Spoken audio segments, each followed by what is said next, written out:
قاد الأرجنتين القوة والجزائر دخلت في ضغط كبير بسبب فارق الأهداف. من سبب الأردن 3-1. الأردن قدم بطبيعة مباراة جيدة، لكن الأخطاء والكرات الثابتة صنعت الفارق. بالنسبة للبرتغال والكونغو تعادل انتهت المباراة بطبيعة تعادل 1-1.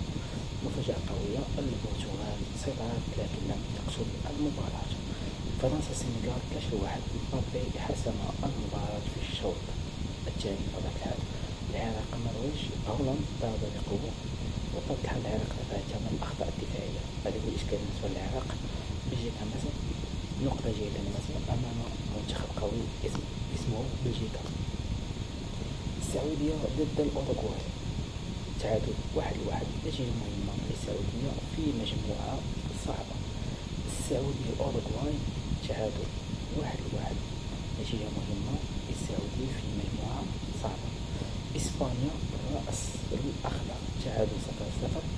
واحد من أكبر مفاجآت البطولة بطبيعة الحال للرأس الأخضر أمام منتخب عملاق اسمه إسبانيا. البرازيل المغرب تعادل 1-1، نقطة جميلة للمغرب أمام مرشح كبير لنهائي كأس العالم. السويد تونس 5-1، خسارة قاسية جدا لتونس بسبب بطبيعة الحال فارق أهداف. هذه النتائج ظاهرة في صفحة بطبيعة الحال في صفحة سكاي سبورت مع مباراة 15 و 17 يونيو.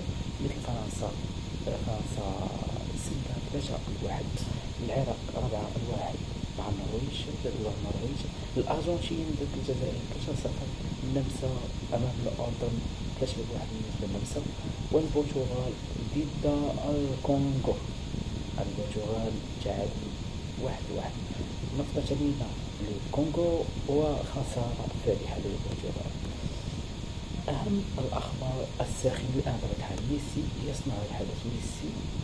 ميسي سجل هاتريك ضد الجزائر في فوز الأرجنتين 3-0، وعادل رقم كاروزو كأفضل هداف في تاريخ كأس العالم ب 16 هدف.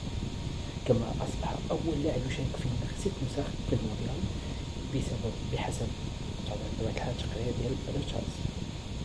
مبابي يدخل التاريخ مع فرنسا. مبابي سجل هدفين ضد السنغال في فوز ضد السنغال 3-1 بطبيعة الحال، وأصبح الهدف التاريخي لمنتخب فرنسا ب 58 هدف، تجاوز بطبيعة الحال جيرو. هولندا يعلن نفسه بقوة أمام فاز على العراق.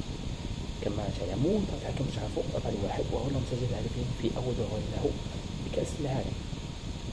النتيجة وضعت النرويج في دائرة قوية، بينما العراق يحتاج إلى فعل سريع في المباراة القادمة. البرتغال تتعثر بطبيعة الحال أمام الكونغو بالتعادل 1-1. كما قلت أن بطبيعة الحال كما قلت بأن الكونغو عندها نقاط جميلة بينما البرتغال عندها نكسة. هذه المسألة نقولوا كالعموم. الأردن خاصة لكن بصورة سيئة أن تنافس على الأردن بطبيعة الحال 3-1، لكن الأردن أدرسوا على الخطوات في المجدد وسجلها عدد عنوان بطبيعة الحال تاريخي. المشكلة كانت في التفاصيل، هدف عكسي، ركلة جزاء وأخطاء في لحظات حاسمة بطبيعة الحال وتغيرات دفاعية ومشكل في الحراسة. نعطيو أخبار الفرق والنجوم بطبيعة الحال.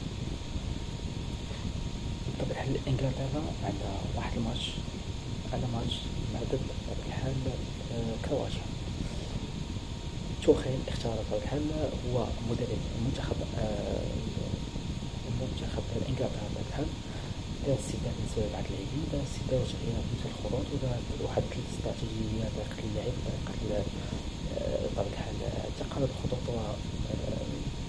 بطبيعة الحال لتجنب ما يمكن الحصول له بطبيعة الحال.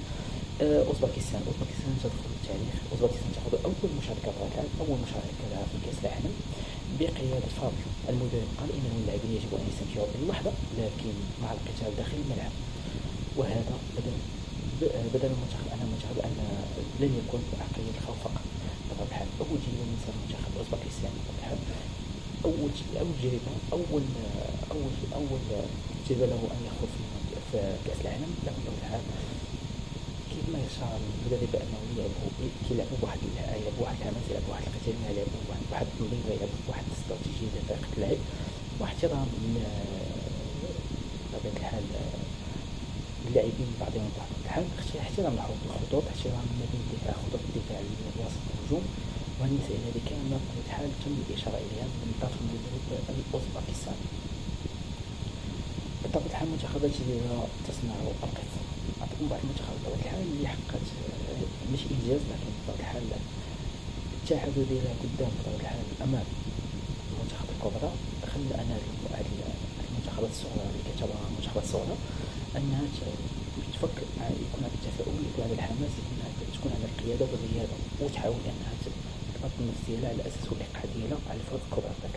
نعطيهم مثال الرأس الأخضر تعادل مع إسبانيا، كونغو الديمقراطية ضد أوقات ضد البرتغال، الأردن سجل أول هدف له رغم الخسارة بحال ضد النمسا، وأوزبكستان تدخل أول مرة المونديال.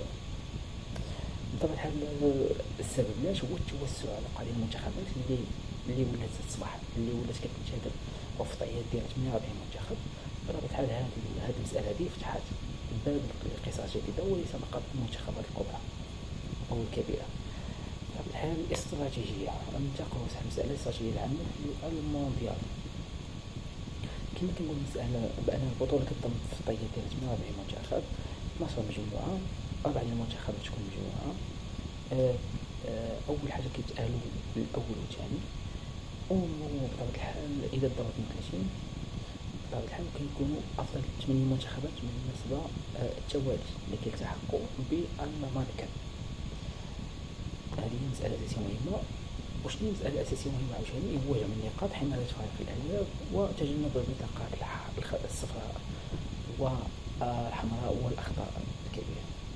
هذه المسألة الأساسية مهمة بالنسبة لي بالنسبة للاستراتيجية العامة في المونديال. الاستراتيجية اللي كنعتبرها استراتيجية ذهبية. استراتيجية ذهبية الفريق الذكي بطبيعة الحال لا يخسر بنتيجة كبيرة في 2020 في المونديال 2020. هذه المرحلة الصافية يمكن تعوضها، لكن بطبيعة الحال الواحد أو 5 الواحد قد تدمر فرص التأهل حتى لو فاز المنتخب في مباراة لاحقة.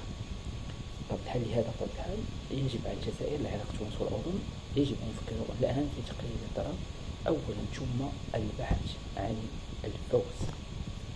هذه مسألة أساسية ومهمة. بطبيعة الحال الفرق اللي خسرت 3-0 3-1 4-1 5-1 بالنسبة لي كتصعب عليها الموقف وكتحط راسها في واحد المأزق اللي غير صعب عليها المأمورية رغم الفوز ديالها، لكن يبقى هناك فارق الأهداف هنا فين غيدخلها في الحسابات الضيقة. رغم أن الفريق التونسي بطبيعة الحال عقد شراكة مع هذه المغاربة كمدرب أو ناخب وطني بالنسبة للمنتخب التونسي لا يكفي بطبيعة الحال، لكن المعنويات مرتفعة بالنسبة للمنتخب التونسي، بالنسبة للاعبين التونسيين، بالنسبة للجمهور التونسي. بطبيعة الحال يخوض تجربة أخرى أو مغامرة أخرى بالنسبة للمنتخب التونسي في اللقاءات القادمة. بطبيعة الحال المنتخبات الصغيرة أصبحت أخطر بطبيعة الحال كما نقول لكم.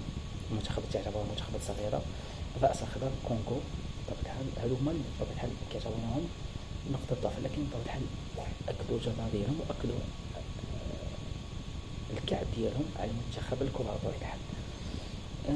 استراتيجية المنتخبات العربية غننتقل واحد المسألة أساسية وهي الاستراتيجية المنتخبات العربية. المغرب بطبيعة الحال النقطة أول حذاء ديال البرازيل، يعني كتشكل لي واحد نقطة إيجابية ونقطة سلبية بالنسبة للبرازيل ونقطة إيجابية بالنسبة للمنتخب المغربي. المغرب سيخوض بطبيعة الحال تجربة موالية ضد المنتخب الاسكتلندي وضد المنتخب هايتي. بطبيعة الحال 3 نقاط تكفي، يعني نبقى بعض النقاط، فهذه مسألة أساسية مهمة باش بطبيعة الحال نتجاوز هذه المغامرة هذه.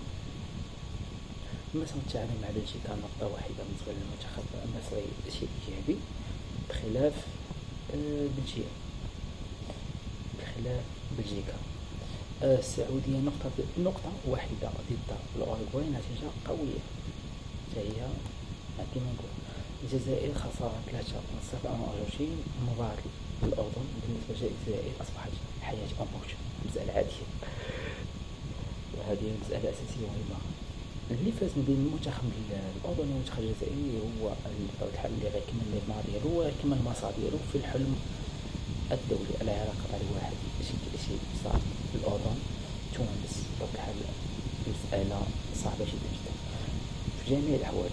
هاد المسألة اللي طرقنا ليها، هاد المسألة اللي طرقنا ليها كاملة من الألف للياء بطبيعة الحال، وشرحنا ليها وعطيناكم مراجع ليها وعطيناكم تحليل عليها وعطيناكم صفحات التفكير والاستراتيجية وخطط بالنسبة للعلم. نتمنى التوفيق بطبيعة الحال. الميل ما باقي مسالاش، التقريبا 5 ساعات، المسألة باقي مسائل 5 ساعات، وأتمنى التوفيق ونكون في رعاية الله.